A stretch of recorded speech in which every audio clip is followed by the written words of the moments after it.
Hello, everyone, and welcome to Full-On, your Fulham-centric football podcast. Joining me this week is Drew. How you doing, Drew? I'm doing well, big man. How are you? Yeah, I'm not too bad, mate. Not too bad. Luckily, this episode we have some actual good news to talk about. It seems there is some transfer movement. No one's signed officially yet, but we've got a couple of really strong links. Let's jump straight into that. Obviously, we'll talk about the main one. And it's obviously the return of Ryan SESSEGNON. Drew, how do you feel about Ryan coming back? Well, for regular watchers, you will know that I was advocating the return of Cess. Um, we've lost, it seems, quite a few players. We are light in midfield, especially light on the wings. For the Fulham fans that watch Cess grow, we know that he's not really a left back, although he can play there, but he definitely helps us out in midfield. And I appreciate absolutely he's had injury problems at Spurs. But I have a sneaky feeling that he may find himself rejuvenated back at the cottage where there's less pressure, less expectation, and familiar surroundings. I just see that it's a low risk, free transfer. I mean, if at the end of the day we've signed him to a 2 year deal with the option of a third, or we are signing him to a 2 year deal with the option of a third.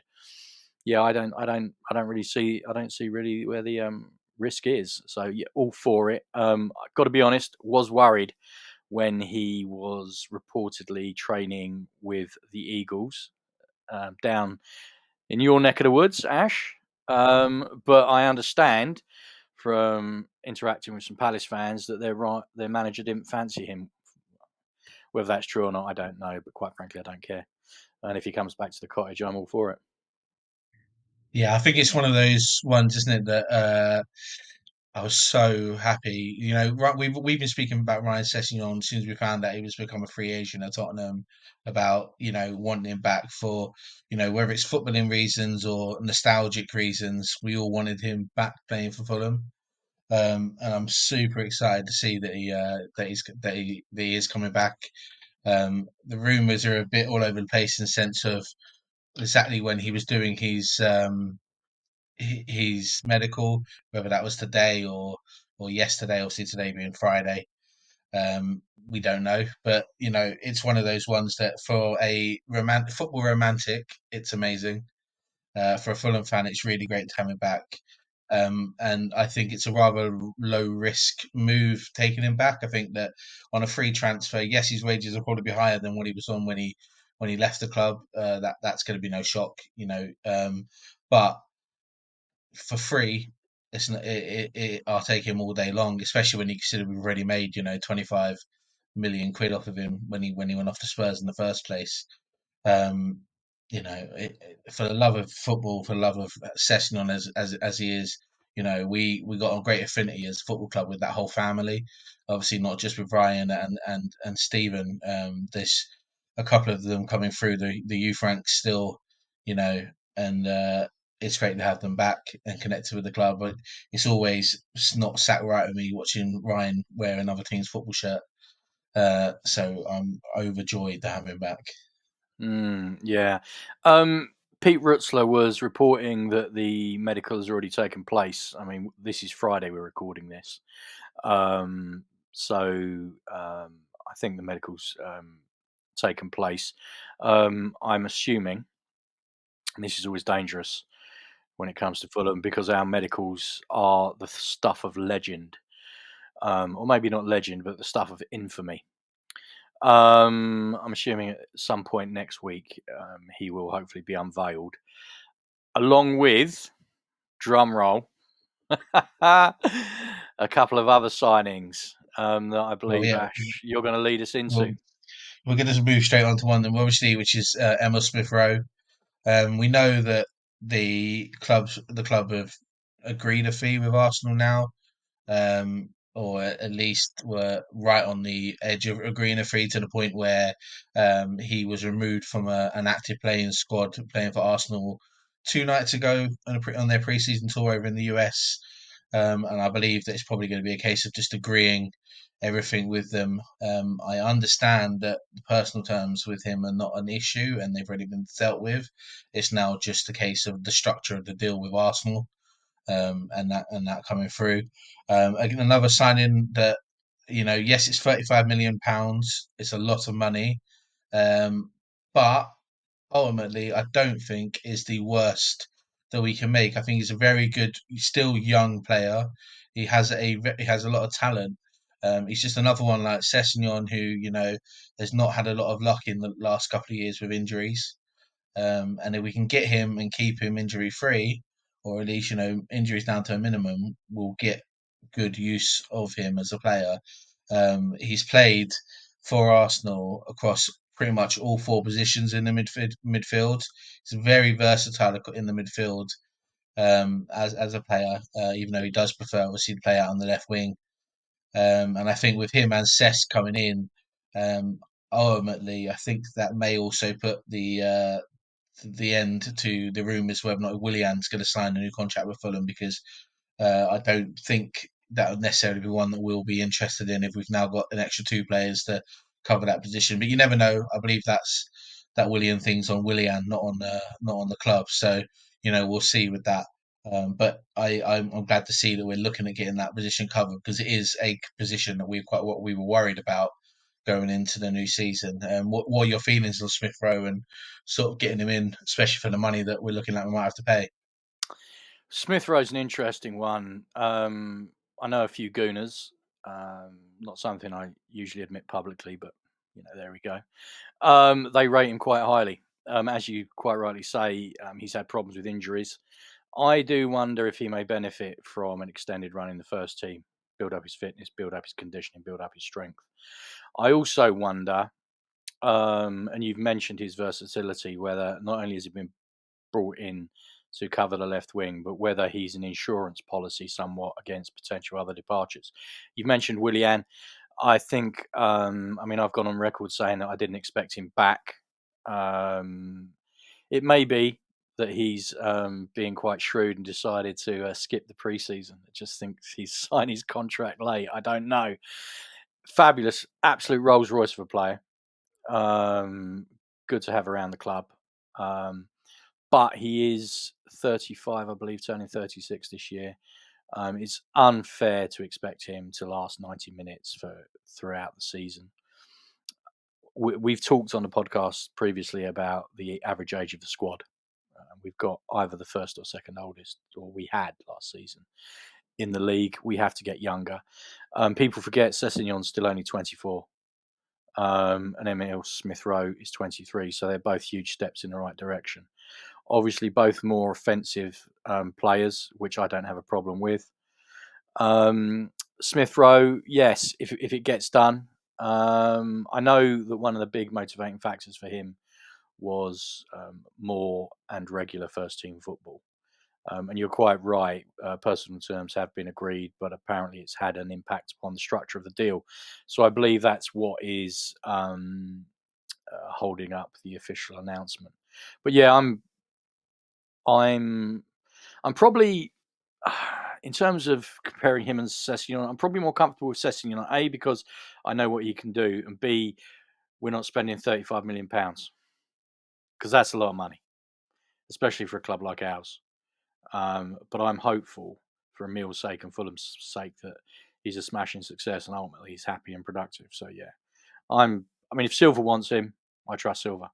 So simple as Yeah, I that. think I think ultimately we've made that very clear, haven't we? We've all on the pod, all of us, all four of us, have made it very clear that ultimately in Marco we trust. So it's one of those things that if Marco is in agreement that he can do something with a player, then we trust that he can, and we've seen him do that. With players that we've been told, and there's been quite a few people that have mentioned it this week, that we brought in a few players that have been considered over the hill or not quite there, and he's done wonders with them. You only got to look at what he managed to do with Willian, and who came back in after having an absolute atrocious time at Arsenal. Um, and he's been absolutely fantastic for us. And I do believe that Marco can do an absolutely amazing job with any player that might need it. And in terms of the player that Smith Rowe is, every time I've seen him play, I've always been impressed with him. He's never not been a good player.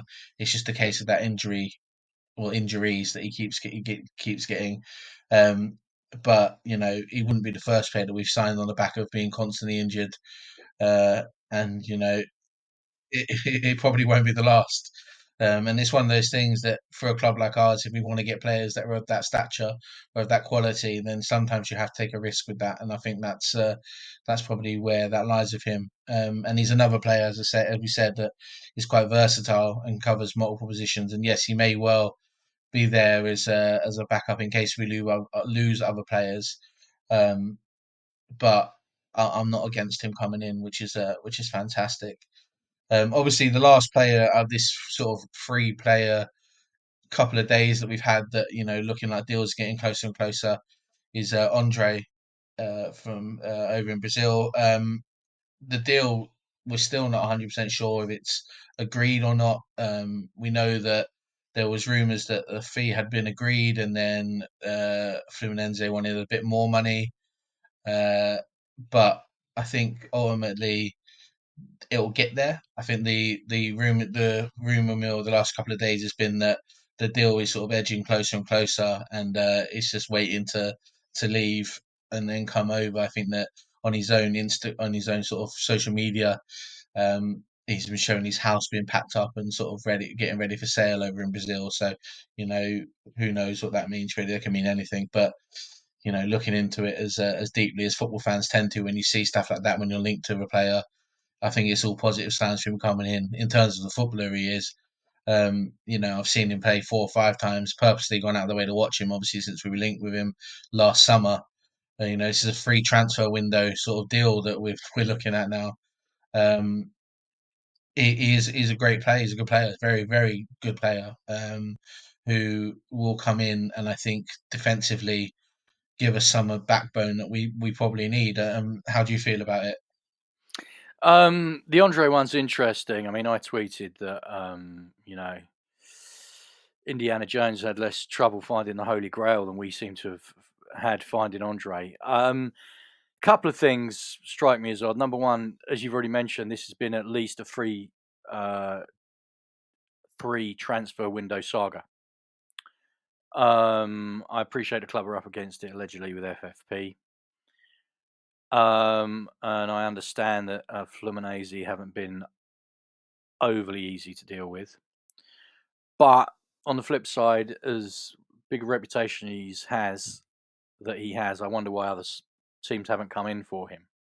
However, if we do get him, I would be happier getting him than I would some the other players we've been linked to. And again, he's a younger player, so you're looking at not to turn this into a Moneyball conversation, but you're looking at someone with potential resale value. I mean, we've done quite well over the past couple of seasons. Obviously, fans will know I'm referencing specifically Mitrovic and Paulinho.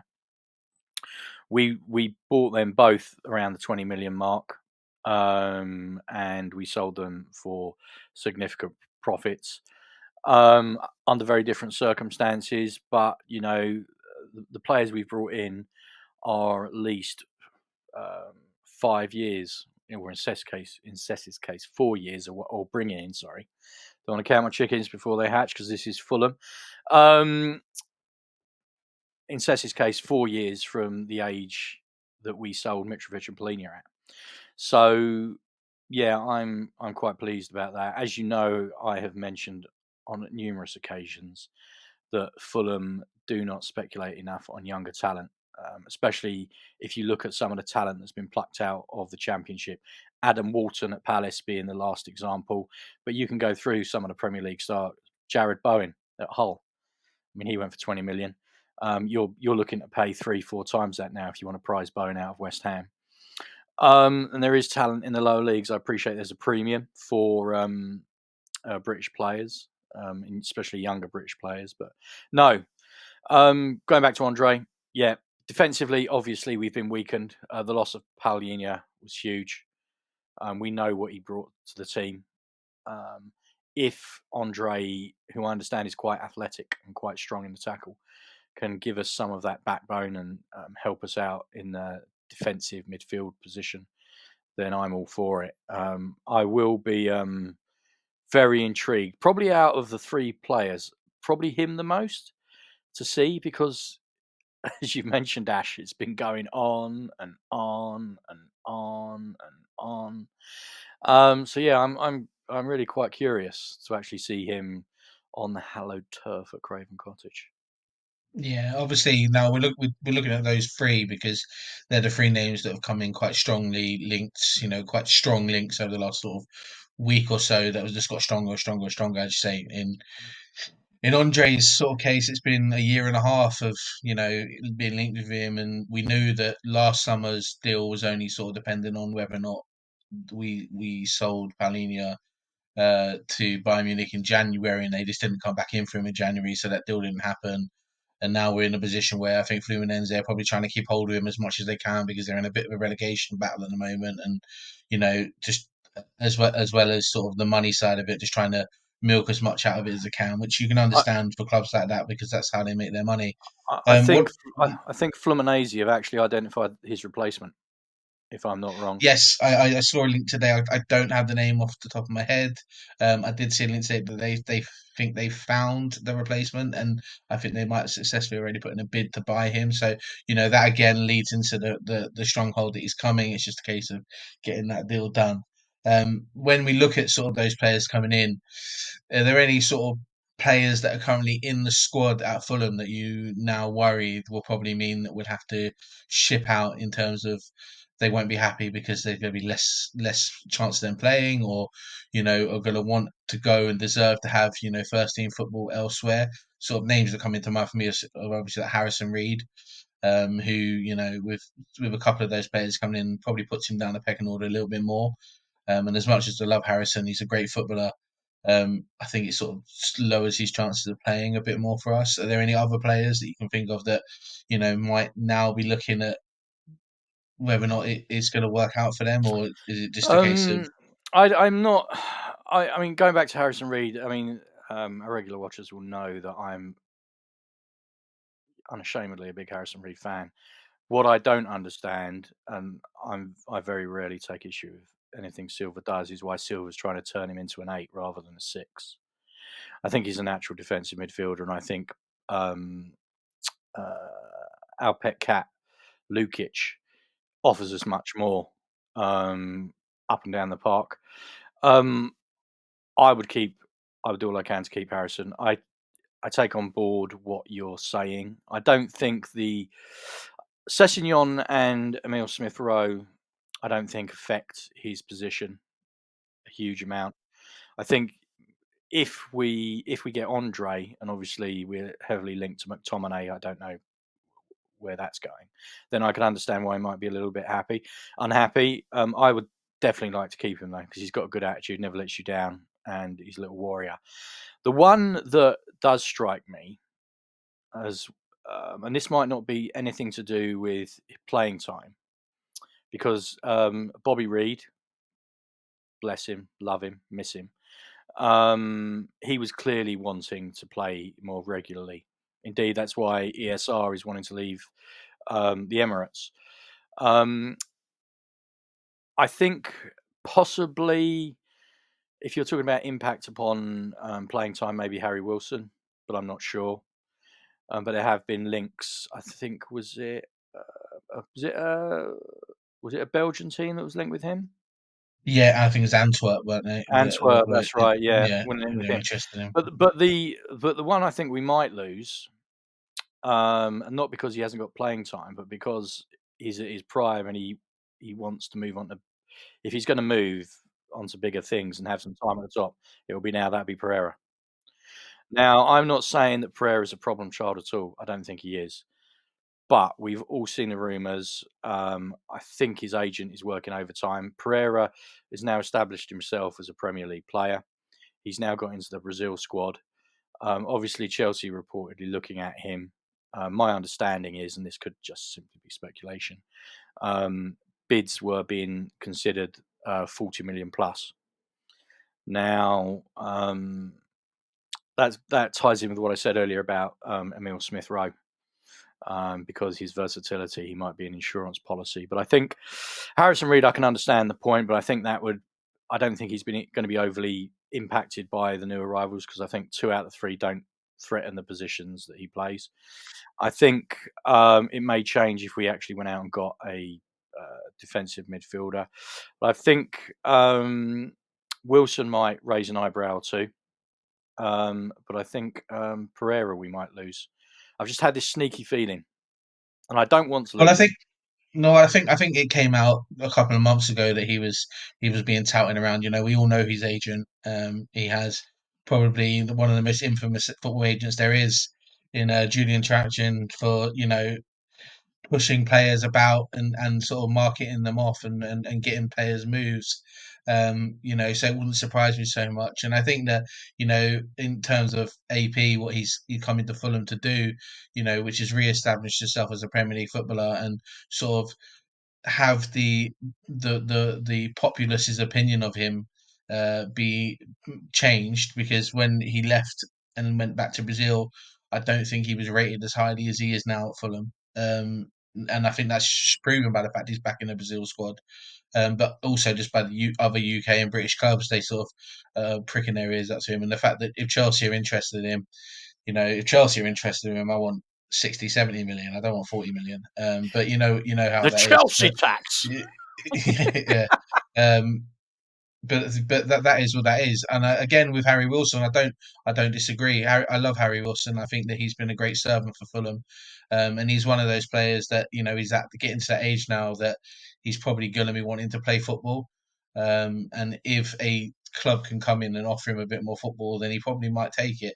I know last year he was hindered a bit by a couple of niggling injuries, and sort of that sort of hampered his playing time a bit. Didn't he miss the start of Um, the? Didn't he miss the start of the season, Ash? Because he was injured in pre-season. Am I right in thinking he that? yeah he missed he got injured in the US, and then Yeah, and he had a slow he missed start the to the starts. season, didn't he? Yeah. Bless him. Yeah, but I think that he's a good player, and I don't want to lose him. But I cannot completely understand maybe a few eyebrows on his part, especially with Smith Rowe coming in, who can play on both wings, and Iwobi already being in the squad, who can play on the wing as well as playing in the centre of the pitch. And I know that Iwobi is definitely one of Marco's preferred players, because of how much playing time he got coming in last year. And I don't begrudge that because I like Alex Iwobi as well. So it's one of those things. Iwobi is interesting. I mean, I think I've gone on record before saying I prefer Iwobi in the centre. I don't personally like him out wide. The other thing we've talked about players coming in, Ash, but one of the things I think we're overlooking, and we're probably doing a disservice to, is a couple of our younger players coming into the first team squad. The obvious one, and we've talked about him previously, is Stansfield, who likes to play as a wide attacker. And I mean, I've definitely expressed the opinion that I'm not sure he's cut out for playing in the centre at the moment. And the other one, interestingly enough, and this he may be a little bit of a dark horse, is Goddo. Goddo, Marshall Goddo, Yeah, got it. Yeah, got it. Yeah. who had a good time, who had a good spell at Wigan. Now, my understanding, Ash, and I'll defer to you because you're bound to know more than me, is he's a right winger. Right winger who plays up front. Yeah, Yeah, yeah, he's covered both positions for the under 21s. Yeah. yeah. So, but if you were in terms of a wing position, he's more likely to be on the right than the left. Yeah. Yes. Yeah. And obviously, going back to Wilson, that's where Marco tends to put Wilson because he likes him to cut him on the left hand, on his left foot. So it might be it's not players that are coming in; it's players that we're bringing through that put the pressure on some of the first teamers. Because if you think about it, not only would it be cheaper than buying people in, but it would also achieve one of the long-term aims, and that is to restructure the squad while simultaneously lowering the average age of the squad. And obviously, we all know that you selling homegrown players, it's pure profit, as it was with Cess. So I do wonder if it's not so much people that have been brought in or have been brought in. It might be we. I just don't know. I've got a hunch Silver might be looking to bring some through. But yeah, you watch. Yeah. Well, no, We probably I agree. I think we probably I won't see agree. Goddo all season now, and I've jinxed him. Sorry. No, I agree, and I think that we've all been saying for far too long that we have one of the best academies in the country, and we just never ever see them come through. And it's about time we started seeing the success of our youth system actually like flourishing in our first team because we don't see it. And it's about time. And I think that we all know that Jay Stansfield's probably going to have a big, at least first half of the season for Fulham. I know that there's a lot of people in Birmingham right now that seem to think that he's signing for them before the season starts. I don't think that's the case. I think that that's just wishful thinking on their behalf because they're signing everybody else. That he may be willing to go back, and you know what? He did have a really good second half of the season there, and he was their player of the season in what was quite frankly a woeful Championship side, and now they're in League One. I just think that's too much of a drop for him. And I think that he's going to want to push himself in the Premier League. I think Godot had a great loan at Wigan as well. I know he got injured, and I know that sort of put a stop to it at somewhat. But I will imagine him coming in, and I can imagine that we're going to see quite a lot of these players, especially in the upcoming pre-season games out in Portugal, getting minutes, and it'll be their chance to prove to Marco that they at least deserve to be getting some bench time and minutes on the pitch. I think that we saw that at the beginning of last season when we saw Josh King getting quite a lot of squad time. He wasn't getting any match time, but he was getting in the squad a lot. Um, that that Marco's not against giving those youth players a chance. They just have to gain his trust first as a player. And I think that Stano is prime for starting. And I think that you're right on the left hand side as well. I want to see him start. Which I think having a player like Sess and Smith Rowe and him there isn't bad because with two players that are coming in with injury issues, having a youth player or a young player that can cover those positions if they're not available or they're probably not going to be raring to play 90 minutes for a little while they build up match sharpness and match durability, that he'll be there to take the slack for that. And I'd love to see him come in and take his chance. We saw him play that game against Brentford a couple of years ago. Oh, I'd he love was to see him great. do it. He was To do it. great. Yeah, I I'd mean, love to see him do it some more. yeah, I mean, dealing with the Stansfield point first, you've kind of hit one out of the park on that. What's League One football going to do for him, Ash? What's he what's it would take him backwards. That's the first point. Second point is in relation to the proposed or rumored Birmingham bid. They're talking about £6 million. Well, what that might get you his left hand. I mean, that's just nonsense. That's just complete nonsense. Um, so I think, and bear in mind, Marco's already said publicly he's going to feature in the squad. I find it very difficult to believe that Stansfield is going to be going out on loan. I just genuinely don't see it. I think Godot's got more chance of doing that, but I think you've already, and I agree. I think he's going to get a run in the preseason because I think Silva's going to have a long look at him. The other one I think Silva's going to have a look at, and we haven't discussed this part of the team yet, but we're aware that we've lost Tosin. There's rumours Ream, understandably, who's been fantastic for Fulham, is going back to the US, so that may lay the open the door for Luke de Fig Rolls, who has got huge admirers around Craven Cottage. Appreciate he's young, appreciate he's still growing, but looks like a player. And at some point, and I agree with this, you've got to find out. We're not going to find out what we've got with them sitting on the bench. And I appreciate ultimately, like most of the clubs in the Premier League, Premier League survival is important for Fulham. But we've got to start looking to the future because, as we've already said, the average age of the squad is so high. So I think the three that we've mentioned, they're probably more likely to break in or feature in the first team squad. Josh Brown, and I'm sorry to mention this name because it's going to trigger you, Ash, and I don't want to send you off into another rant. Josh Brown, we could be talking about him the same way we were talking about Matt O'Reilly, different types of players, but that sort of talent. And anyone that follows Ash on Twitter, I'm sorry, because every time Matt O'Reilly's linked with someone for 30 million, it tends to set off a nuclear meltdown around Thornton Heath. But I mean, Brown, from all I haven't, for all that I know about him, has the potential to probably be the best of the bunch. So I mean, I mean, he's still very young, but I would imagine him and he may be next in line for a loan. If it's not this season, it will be next. Outside of that, who did we else? Exeter. We had at Exeter midfielder. His name's gone to escape me. Luke Harris. Yeah, definitely improved as the season went on. I think he could do the championship loan. Definitely think he could do the championship loan. But I'm a big supporter of Harris because he has stepped up to whichever level he's played at, and he was really starting to hit his stride towards the end of last season. But I think he definitely needs a championship loan. Definitely needs a championship Yeah, I agree. I think a few of them do. To be fair, I think Luke DeFugero, he would have had an absolutely outstanding summer break going to going to the Copa America. Even if he only played that playoff game, which by the way he was really good in. I thought he held his own in a very difficult game to have to play in. The experience he would have gained there would have been unbelievable. It's the same as Luke Harris has had similar experiences going off with Wales.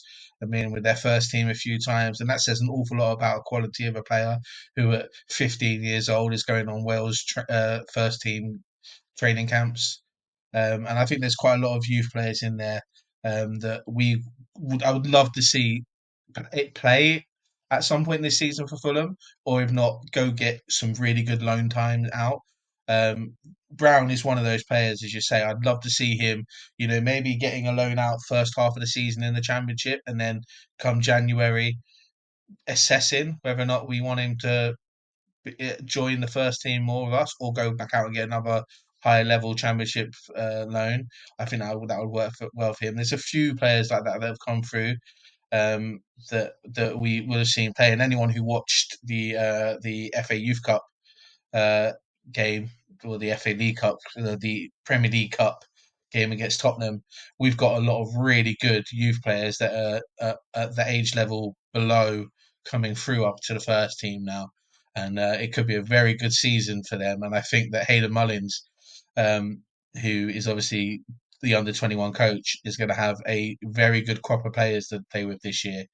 And I would love to see more of them, more and more of them, at least being integrated in with the first team. Not necessarily playing, but making a few match day squads and getting a few chances here and there to prove what they are. And I think we'll do well with that. And I agree with some of the players that we've mentioned. And I'm not going to talk about losing players because they haven't got minutes, and starting about Matt O'Reilly because, yes, as you rightly say, it does anger me every time his name's mentioned, because he is one of those players that that even when he was at Fulham at 18, 19, you could tell he was an absolute star waiting to happen, and he just never got given his opportunity. And I don't Well, want it to see that wasn't. happen to some of those players. It was. I mean, the way he plays the game. I mean, to me, he's the natural heir to Tom Cairney. He's got that sort of passing ability. The thing, and I know this for a fact. The thing with Matt is that when he did get a chance, it was immediately taken away from him without explanation, and it was just destroying his confidence. He didn't know where he stood, which is quite common among players who are playing for that particular manager. But we are where we are, but we just can't afford to. We just can't afford to let 25, 30 million just walk out the door. We just can't. No business can do that. It's just nonsense. Which is why we've really got to start protecting our own investments in some of these younger players. But no, I mean the three names we've mentioned: Godot, Stansfield, and Luke de Figueroa, who I love. I'd like to see them featuring in the first team squad. Harris, it's interesting. We've talked about players that might leave, and we've mentioned Pereira, who I don't want to leave. But I'm probably more relaxed knowing what we've got coming through and the recruitment that we've done if we lost him. And I fully accept it would weaken the team, but I don't see it as a disaster. You know, I don't see it as a disaster. Like when we lost Mitrovic, I mean, none of us knew where the goals were going to come from. No, yeah, no, it's true. None of us knew where the goals were going to come from. Obviously, Muniz caught fire. Raul, I know he's had his injuries, but he got his confidence back and looked like the player he was at Wolves. But again, it comes down to the age thing. But with midfield, especially attacking midfield, I'm quite relaxed. Actually, I'm quite relaxed about it. I've got bigger questions in the centre of defence and defensive midfield, and potentially up front than because we know Raul's injury prone and Muniz, it's going to be his first full season as a starting number 9. So we'll see what we see. But yeah, Yeah, I fully agree. I think on that we'll sort of end this episode here because I don't think we have much more to say other than that. For apart once, from for the come first back, time, AJ, come back, Mozza. for the first time in about 4 months, definitely since we've started recording these episodes, there's actually some movement on transfers, which is great. Hopefully, by the time this comes out on Monday, uh, one or two of these will be confirmed, especially with the squad off to the Algarve over the weekend to start pre-season. It'd be nice to have at least one of them confirmed and out there training with them. But other than that, thanks very much for joining me, Drew. We'll see Not you at all. guys. Pleasure. We'll see you guys on Wednesday. With Yeah. hopefully we'll be joined again with some more of the gang. We'll be back to full strength. And as always, hit like and subscribe because we really could do with the help.